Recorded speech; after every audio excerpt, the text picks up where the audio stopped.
It's over here. Brenda Phillips, born November 25th, 1941, died August 10th, 2016. Harold Phillips, born April 10th, 1939, died August 10th, 2016. Gone but not forgotten. Did you choose that? Yep. What, you don't like it? I don't really have any say, do I? No, I suppose not. Well, you should have a good look. We had roses engraved on the stone. They loved their roses.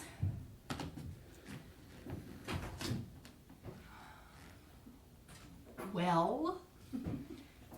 I don't feel anything. I'm not sad they're dead. I'm not glad they're dead. Nothing. Well, what were you expecting? Well, something. It's been a long time, but they were still my parents.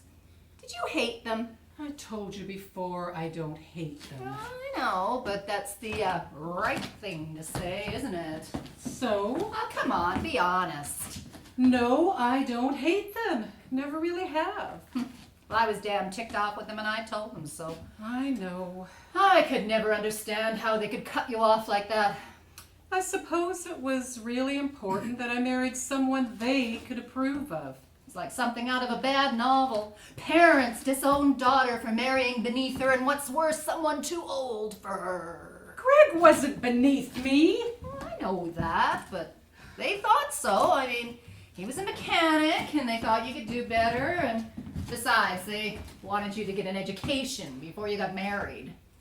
You didn't care much for Greg. Well, true, but I could put up with him as long as you loved him, and as long as he treated you well. He did. He has. He's been a good husband. You know that. No. Oh, it would have been so much worse if he'd been awful to you. Well, he isn't. Okay.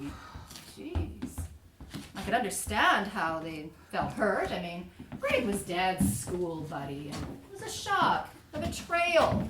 And you were so young. I was 17, old enough to know my own mind. Huh. And he was 38, the same age as Dad. They missed so much. Their grandkids' births and just so much. Like when Jason's team won the provincial boys volleyball championships, remember that? These kids from this little high school in Seashell beating out all those big city teams. They knew. I told them. You missed a lot too, you know. The retirement parties, the 50th wedding anniversary, the time Dad got that citizenship award from the city. It's kind of a nice place to be buried, Hatzick Cemetery. Yeah, the Abbey's just up there. You can hear the bells when they ring them at noon. Isn't that Dudney Mountain? Yeah, I think so. Hello there, ladies. How's your day going? Could be better. Oh, sorry to hear that. Is your family? Our parents, Been gone long? last summer. Still fresh. Yes, well, for some of us. What do you do with those? Throw them away? Oh, no. We throw them over by the maintenance shed so people can come and collect them. Some of these things are important to people. You gotta be sensitive. What's it like working here around all these dead people? That's all right. It's pretty quiet. Although you do see some interesting things now and then. Do you live in Mission? No, in Seashell, but I grew up here. Why? Go to school here? Yeah, we both did. Did either of you know Mr. Pickersgill? He used to teach at Mission Secondary. No, I didn't know him. I know who he was. Dad had him for English. That's why he could help us with our grammar. Oh, yeah, all those parts of speech and conjunctions and adverb clauses. Dad was so good at those. Yeah, my grandfather had him too. He said Mr. Pickersgill used to walk up and down between the desks and jingle the change in his pockets while he waited for the kids to answer his questions. What about him? Oh, I guess he died in the 1980s, and his ashes just sat unclaimed in the Mission Funeral Home until about last year. No kidding, that's awful. How did that happen? Who knows? The funeral home did put out a notice in the paper about his ashes being unclaimed, and a few people saw it, and they were pretty upset. So they figured out a memorial service for him here in the cemetery. You know, I read about that in the record. He was a veteran, so the Legion helped out, and didn't some relatives come from Ontario? Yeah, his niece and her daughter. You should have seen the turnout. Over 100 people. They all had their stories to tell. My grandfather said that this one guy wrote poetry, and Mr. Pickersgill would read it and give him feedback. Oh, and then there was this other woman who was in his graduating class, said that the grammar Mr. Pickersgill taught her really helped in university. Huh. I think it's a really nice thing, giving him a memorial after all these years. Do you think he knew Mr. Pickersgill? Of course he knew. Do you think he heard all those things people said about him? Do you think the dead hear us? Who am I to say? I mean, why not try talking to him? What have you got to lose? Well, that's it. We have this one woman who comes in on the nice weather, and she brings a lawn chair and knits and sits by the grave and talks to it. Well, the person in it. Probably her husband. I've never checked. I wonder if he answers her. Heck knows. Well, ladies, I better get going. You have a wonderful rest of your day. Bye. Bye. And thanks. Thanks a lot. What are you thanking him for? Well, for the stories. You can't know the stories just from looking at the gravestones. No, I guess not. Don't you wonder why Mr. Pickersgill's ashes lay unclaimed for 30 years? Or what the woman says to her husband. We went to a funeral last year. Well, maybe not a funeral. I don't know what you'd call it. A memorial, I guess. It was Greg's dad's cousin. George was his name. He was in his 80s. Go on. Well, it was the oddest thing, but strangely touching. What do you mean? We met at the daughter-in-law's house, and then we walked to the cemetery, which was real close. Someone had a shovel, and people joked about keeping it hidden as we walked. I didn't get it until we got to the gravestone, George's wife's gravestone, and then the shovel came out. But first, George's son welcomed us and thanked us for coming, and gradually, little by little, people talked about George and what he was like. There were some funny stories, and there were some stories about his kindness. I didn't know him that well, so it was interesting. You got the impression he was a good man, a family man. Then one of the guys lifted a couple of pieces of sod with the shovel, and George's son brought out the box of ashes and slowly poured them into the space. He had to pour really slowly because the ashes make a cloud, you know. Oh, I know. They get everywhere. The odd thing is, no one was horrified. People chuckled and brushed themselves off, and they made jokes about George still clinging to his family. Oh. After that, his son read a lovely poem. Actually, I have it. He gave me a copy. Would you like to hear it? Sure.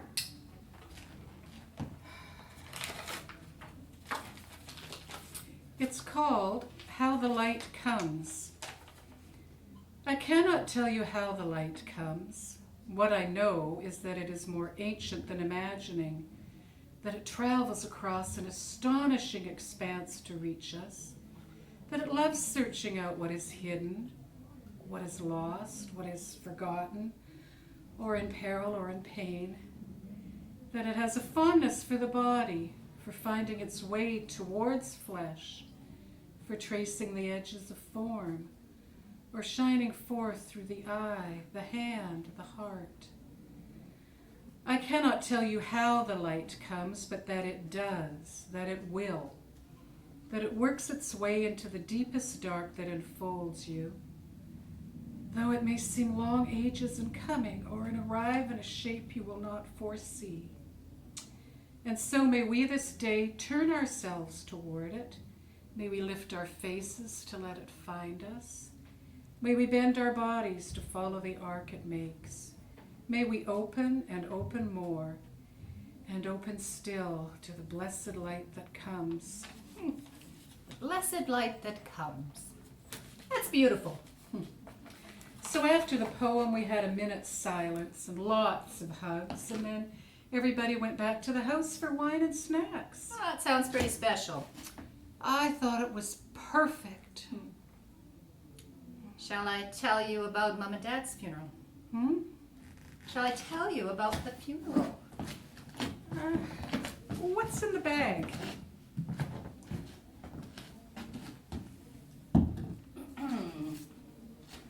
What's that for? It's for brushing off the gravel. This close to the road, you get silt on it from the snow removal, and I don't think the salt is good for the stone. Why do you do that? So they know I'm thinking of them. They were good to me, to us. They were terrific grandparents. They went to all the kids' concerts and recitals and baseball games, and once Dad caught a fly ball that Aaron hit. It was pretty funny. He got his picture in the paper. I know that. And at Christmas time, Mom used to make cookies with Lindsay. You know, the sugar cookies and the kind with the graham crackers and the caramel and the almonds. And, Stop it. and when Roger was sick, you know, with the cancer, they were really good. I mean, Mom would look after the kids while we were at the hospital. Stop it. They'd even give me movie passes so that I could have a break with the girlfriends. Stop it. Stop it. What? Just stop it. Why, Marie? Because it upsets you when I talk about them? They're dead and I'm still in the middle. You know that? I've been the go-between for years and I still am. No, you are Yes, not. I am. You wouldn't have come here by yourself, would you? I could have come by myself. Do you know what it's like at 15 to have your big sister leave and you think it's forever? It took me 4 years before I told them that I was going to come and see you, and it was tough because I thought they were going to cut me off too. They didn't. No, they didn't. Because they needed me to know how you were. I would come back from a visit with you, and a couple of days later, I would get an invitation for dinner. And after dinner, Mom, when we were cleaning up, would ask, "How's your sister?" And I would tell her in lots of details. And that's how it was for me. And that's what it was like when I went to your place. If it wasn't for me, you would have been dead to each other, and instead you were like ghosts, and I was telling ghost stories. I'm tired. I'm tired of standing. I wish I could sit down. Well, there's no place to sit down. Don't you want to sit down? No. You're mad at me. Oh, yes, I'm mad at you, Marie. I'm mad at all of you for not seeing. I would talk to them about seeing you, and they would say no, give me no reason, and I would talk to you about seeing them, and you would say no. You were so fucking loyal to Greg. What did he think of all this? He thought they were right. What? He thought they were right to be angry with him. I don't get it. Then why didn't he offer the olive branch or send a dove or write a bloody letter asking for forgiveness? I don't know. It just didn't happen. And anyway, I thought it was up to them to reach out. I don't know what you're doing here now. I told you I wanted to know what it felt like to be here. And? We left it too long. I would think maybe I should write. And then I would think, no, they hurt me too much, and what if they don't want to see me? It was easier to keep busy, and then they were dead in a car accident. How did that happen? How could that happen? A car accident! Well, why didn't you come to the funeral? I couldn't. I was afraid. Afraid of what? I don't know, just afraid. What a mess. Where's the light in all of this? What light? The blessed light from your poem? I don't see any light. I just see regrets. So many regrets. Well, I have one. That I spent so much of my life making sure there was a connection between you all. You don't mean that. I'm so grateful. You were my lifeline. At least I knew how they were doing, and they knew how we were. Thank you for that, Sharon. You know what, Marie? You should be talking to them, not me.